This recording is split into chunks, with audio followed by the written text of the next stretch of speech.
ನಮಸ್ಕಾರ ಟಿವಿ9 ಡಿಜಿಟಲ್ ವಿಶೇಷಕ್ಕೆ ಸ್ವಾಗತ. ನಾನು ಅವಿನಾಶ್ ಶಿವಾನ್. ಚಾಂಪಿಯನ್ಸ್ ಟ್ರೋಫಿ ಬಹಳಷ್ಟು ಪ್ರತಿಷ್ಠೆ ಇರುವಂಥ ಒಂದು ಟೂರ್ನಿ. ಯಾಕಂದರೆ ನಾವು ಈ ಒನ್ ಡೇ ವರ್ಲ್ಡ್ ಕಪ್ ಫೈನಲ್ವರೆಗೆ ಬಂದ್ವಿ. ಅದಾದಮೇಲೆ T20 ವರ್ಲ್ಡ್ ಕಪ್ಪನ್ನು ಗೆದ್ದಿದ್ದೀವಿ. ಮತ್ತೊಂದು ICC ಇವೆಂಟ್ ರೋಹಿತ್ ಶರ್ಮಾ ಪಡೆ ರೆಡಿ ಆಗಿತ್ತು. ಸೊ ನೆನ್ನೆ ಮೊದಲ ಪಂದ್ಯ ಹೇಗಿತ್ತು, ಏನೆಲ್ಲ ಪಾಸಿಟಿವ್ಸ್ ಈ ಮ್ಯಾಚಿಂದ ನಾವು ಪಡೆದ್ವಿ, ಎಲ್ಲಿ ನಾವು ಇಂಪ್ರೂವ್ ಆಗಬೇಕು. ಯಾಕಂದರೆ ಮೊದಲ ಪಂದ್ಯ ಬಾಂಗ್ಲಾ ಇತ್ತು, ಆದರೆ ಮುಂದೆ ಹೋಗ್ತಾ ಹೋಗ್ತಾ ಇನ್ನಷ್ಟು ಟಫ್ ಆಗ್ತಾ ಹೋಗುತ್ತೆ. ಭಾನುವಾರ ಕೂಡ ಇರೋದು India versus Pakistan EPIC battle. ಹಾಗಾದರೆ ಬನ್ನಿ ನೆನ್ನೆಯ ಮ್ಯಾಚ್ನ ಒಂದಷ್ಟು ರಿವ್ಯೂವನ್ನು ಮಾಡೋಣ, ಏನೇನು ಆಯಿತು ನೆನ್ನೆ. ಸೊ ಮೊದಲಿಗೆ ಟಾಸ್ ಗೆದ್ದು ಬಾಂಗ್ಲಾದವರು ಬ್ಯಾಟಿಂಗನ್ನು ಆಯ್ಕೆ ಮಾಡಿಕೊಂಡ್ರು. ಅದರಿಂದ ತುಂಬ ಏನೋ ರೋಹಿತ್ ಶರ್ಮಾ ಸರ್ಪ್ರೈಸ್ ಆಗಲಿಲ್ಲ ಅಂತ ಅನ್ಸುತ್ತೆ. ಯಾಕಂದರೆ ನಮ್ಮ ಟೀಮ್ನ ಬ್ಯಾಟಿಂಗ್ ಆ್ಯಂಡ್ ಬೌಲಿಂಗ್ ಎರಡೂ ಕೂಡ ಬ್ಯಾಲೆನ್ಸ್ ಇದೆ, ಜೊತೆಗೆ ಬ್ಯಾಟಿಂಗ್ ಡೆಪ್ತ್ ಭಾಳ ಚೆನ್ನಾಗಿದೆ. ಸೊ ಅವರು ಮೊದಲು ಟಾಸನ್ನು ಗೆದ್ದು ನೀವೆಲ್ಲ ನೋಡಿರೋ ಹಾಗೆ ನಮ್ಮಲ್ಲಿ ಭಾಳ ವಿಶೇಷ ಅಂತಂದರೆ ಮೊಹಮ್ಮದ್ ಶಮಿ ಅವರ ಕಮ್ಬ್ಯಾಕ್. ಜಸ್ಪ್ರೀತ್ ಬುಮ್ರಾ ಅವರು ರೂಲ್ಡ್ ಔಟ್ ಆದಮೇಲೆ ಯಾರು ಆ ಸ್ಥಾನವನ್ನು ತುಂಬ್ತಾರೆ, ಈ ವೇಗದ ಸಾರಥ್ಯವನ್ನು ಯಾರು ವಹಿಸ್ತಾರೆ ಅಂತ ನಮಗೆ ಒಂದು ಟೆನ್ಷನ್ ಇತ್ತು. ಅದನ್ನು ಶಮಿ ಇಲ್ಲ ನಾನಿದ್ದೀನಿ ಅಂತ ನೆನೆ ತೋರಿಸಿದ್ದಾರೆ. ಸೊ ಮೊದಲು ಟಾಸ್ ಸೋತಂಥ ಭಾರತ ಫೀಲ್ಡಿಂಗನ್ನು ಮಾಡುತ್ತೆ. ಸೊ ಬಾಂಗ್ಲಾದವರು 228 ರನ್ನ ಆಲ್ಔಟ್ ಆಗ್ತಾರೆ 49.4 ಓವರಲ್ಲಿ. ಸೊ ಅವರ ಪರವಾಗಿ ತೌಹೀದ್ ಹೃದಯ್ ಅವರು 100 ಗಳಿಸಿದ್ ಬಿಟ್ಟರೆ ಉಳಿದಂಥ ಯಾವ ಪ್ಲೇಯರ್ಗಳು ಅಷ್ಟಾಗಿ ಜೇಕರ್ ಅಲಿ ಒಬ್ಬರು 68 ರನ್ ಗಳಿಸಿದ್ರು. ಅದನ್ನು ಹೊರತುಪಡಿಸಿ ಓವರ್ ಆಲ್ ಒಂದು ಪರ್ಫಾರ್ಮೆನ್ಸ್, ಅದರಲ್ಲೂ ಆರಂಭದಲ್ಲಿ ಅವರು 5 ವಿಕೆಟನ್ನು ಕಳ್ಕೊಂಡಿದ್ರು. ಅದು ಬರೀ ಆಲ್ಮೋಸ್ಟ್ ಅವರು 35 ರನ್ನಿಗೆ 5 ವಿಕೆಟನ್ನು ಕಳ್ಕೊಂಡಿದ್ರು 8.3 ಓವರ್ನಲ್ಲಿ.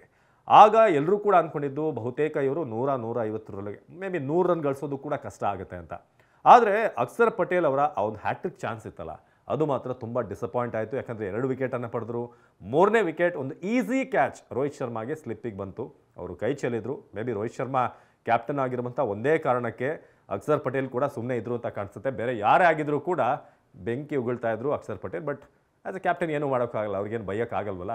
ಬಟ್ ರೋಹಿತ್ ಶರ್ಮಾ ಅಲ್ಲೇ ಆನ್ ಸ್ಪಾಟ್ ಕೈ ಮುಗಿದು ಸಾರಿ ಅಂತ ಕೇಳಿದ್ರು ಅಕ್ಷರ್ ಪಟೇಲ್ಗೆ. ಸಾರಿ, ನಿನ್ನ ಒಂದು ಸಾಧನೆಗೆ ಅಥವಾ ಆ 3ನೇ ವಿಕೆಟ್ ಬರೋದಕ್ಕೆ ನನ್ನಿಂದ ಕ್ಯಾಚ್ ಡ್ರಾಪಿಂದ ಸಾಧ್ಯ ಆಗಲಿಲ್ಲ ಅಂತ. ಬಟ್ ಕ್ರಿಕೆಟಲ್ಲಿ ಅದೆಲ್ಲ ಕಾಮನ್ ಅಂತ ಅಕ್ಷರ್ ಪಟೇಲ್ ಕೂಡ ಮ್ಯಾಚ್ ಆದಮೇಲೆ ಹೇಳಿದರು. ಗೇಮ್ ಅಂದಮೇಲೆ ಕ್ಯಾಚ್ ಡ್ರಾಪ್ಗಳು ಇದೆಲ್ಲ ಇರುತ್ತೆ ಅಂತ. ಸೊ 228 ನಮ್ಮ ಬೌಲಿಂಗನ್ನು ನಾವು ಗಮನಿಸೋದಾದರೆ ಒಂದು ಒಳ್ಳೆ ಪರ್ಫಾರ್ಮೆನ್ಸ್ ನಮ್ಮ ಬೌಲರ್ಗಳಿಂದ ಬಂದಿದೆ, ಬೌಲರ್ಗಳ ಕಡೆಯಿಂದ.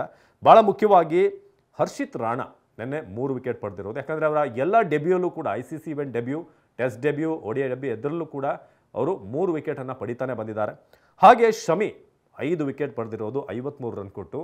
Shami coming back from A injury ಅಷ್ಟು ಈಸಿ ಅಲ್ಲ, ಅದು ಕೂಡ ಇಂಥ ಒಂದು ದೊಡ್ಡ ಇವೆಂಟ್ನಲ್ಲಿ. ಬಟ್ ICC ಇವೆಂಟ್ ಅಂದಾಗ ನಾನಿದ್ದೀನಿ ಅಂತ ಶಮಿ ತೋರಿಸಿದ್ದಾರೆ. ಸೊ ಅದನ್ನು ಹೊರತುಪಡಿಸಿದರೆ ಅಕ್ಷರ್ ಪಟೇಲ್ 2 ವಿಕೆಟ್ ಪಡೆದ್ರು. ಅದು 3 ಆಗಬೇಕಾಗಿತ್ತು, but Rohit Sharma catch drop ಮಾಡಿದರು. ಸೊ ಅದಾದಮೇಲೆ ನಾವು ಚೇಸ್ ಮಾಡೋಕ್ಕೆ ಬಂದಾಗ ಏನಾಯಿತು ಅದರ ಬಗ್ಗೆ ಕೂಡ ನೀವು ಮ್ಯಾಚನ್ನು ನೋಡಿರ್ತೀರ. ಅದರಲ್ಲಿ ಶುಭ್ಮಾನ್ ಗಿಲ್, ರೋಹಿತ್ ಶರ್ಮಾ ಇಬ್ಬರೂ ಕೂಡ ಒಂದು ಸಾಲಿಡ್ ಓಪನಿಂಗನ್ನು ಕೊಟ್ಟರು. ಬಟ್ ರೋಹಿತ್ ಶರ್ಮಾ ಸ್ವಲ್ಪ ಕಾನ್ಫಿಡೆನ್ಸ್ ಆಗಿ ಕಾಣ್ತಿರ್ಬೇಕಾದ್ರೆ, ಒಂದು ಒಳ್ಳೆ ದೊಡ್ಡ ಸ್ಕೋರ್ ಬರುತ್ತೆ ಅಂತ ನಾವು ಅಂದ್ಕೊಳ್ತಿರ್ಬೇಕಾದ್ರೆ ಅವರು 41 ರನ್ನಿಗೆ ಆಲ್ಔಟ್ ಆಗಿದ್ದು ಎಲ್ಲ ಒಂದು ಕಡೆ ಸ್ವಲ್ಪ ನಿರಾಸೆ ಆಯಿತು ರೋಹಿತ್ ಫ್ಯಾನ್ಸ್ಗೆ, ನಾವು ಕ್ರಿಕೆಟ್ ಫ್ಯಾನ್ಸ್ಗೆ. ಸೊ ನಂತರ ಅವರು ಬ್ಯಾಟಿಂಗ್ ಮಾಡ್ತಾ 41 ರನ್ನಿಗೆ ರೋಹಿತ್ ಶರ್ಮಾ ಔಟ್ ಆಗ್ತಾರೆ. ನಂತರ ಶುಭ್ಮಾನ್ ಗಿಲ್ ಹಾಗೆ ವಿರಾಟ್ ಕೊಹ್ಲಿ ಅವರ ಒಂದು ಪಾರ್ಟ್ನರ್ಶಿಪ್ ಬರುತ್ತೆ ಅಂತ ನಾವು ಅಂದ್ಕೊಂಡ್ವಿ. ಬಟ್ ಕೊಹ್ಲಿ ಯಾಕೋ ಇನ್ನೂ ಕೂಡ ತಮ್ಮ ಟಚ್ಗೆ ವಾಪಸ್ ಆಗ್ತಾ ಇಲ್ಲ. ಸೊ 22 ರನ್ ಗಳಿಸಿದ್ರು, ಅದು ಕೂಡ ಆಫ್ ಸೈಡ್ ಒಂದು ಗ್ಲೈಡ್ ಮಾಡುವಂಥ ಪ್ರಯತ್ನ ಪಟ್ಟರು, ಬಟ್ ಸೀದಾ ಕ್ಯಾಚ್ ಹೋಯಿತು. ಸೊ ಅದಾದಮೇಲೆ ಶ್ರೇಯಸ್ ಅಯ್ಯರ್ ಬಂದರು, ಅವರು ಕೂಡ 15 ರನ್ಗೆ ವಿಕೆಟನ್ನು ಕಳ್ಕೊಳ್ಬೇಕಾಗುತ್ತೆ. ನಂತರ ಅಕ್ಷರ್ ಪಟೇಲ್ ಒಂದು ಮಿಡ್ಲ್ ಆರ್ಡ್ರಲ್ಲಿ ಲೆಫ್ಟ್ ಹ್ಯಾಂಡರ್ ಬೇಕು ಅಂತ ಅಕ್ಷರ್ ಪಟೇಲ್ ಈಗಾಗಲೇ ಅವರಿಗೆ ಪ್ರಮೋಷನ್ ಸಿಕ್ಕಿದೆ ಬ್ಯಾಟಿಂಗಲ್ಲಿ. ಬಟ್ ಅವರು ಕೂಡ ಅಂತ ಕಮಾಲ್ ಮಾಡಲಿಲ್ಲ, ಒಂದು ಬೇಡದಿರುವಂಥ ಶಾಟ್ಗೆ ಹೋದರು ಅಂತ ಹೇಳ್ಬೋದು. 8 ರನ್ಗೆ ಅವರು ಕೂಡ ಔಟ್ ಆಗ್ತಾರೆ.